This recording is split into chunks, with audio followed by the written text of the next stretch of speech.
Welcome to latest world news.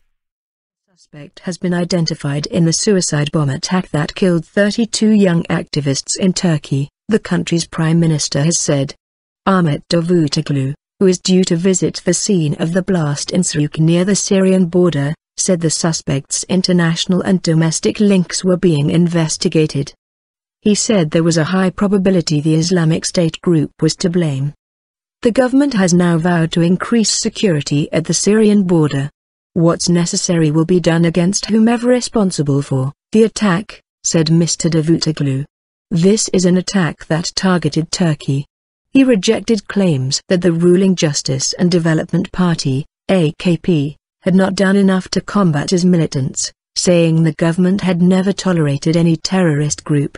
A cabinet meeting on Wednesday will examine additional security measures along the border with Syria. Islamic State militants have not responded to claims that they were behind the bombing. Officials initially suggested the bomber may have been female, but local media outlets have named a man in connection with the attack. The youth activists, who were mainly university students, were holding a news conference when the bomb ripped through the Amara Cultural Center on Monday afternoon. They had been planning to travel to Syria to help rebuild the town of Kobane. Social media images showed the group, who are members of the Federation of Socialist Youth Associations, relaxing over breakfast a few hours before the blast.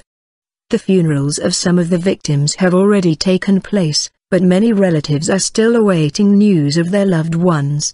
Mr. Davutoglu said 29 of the 100 people who were injured were still being treated in hospital.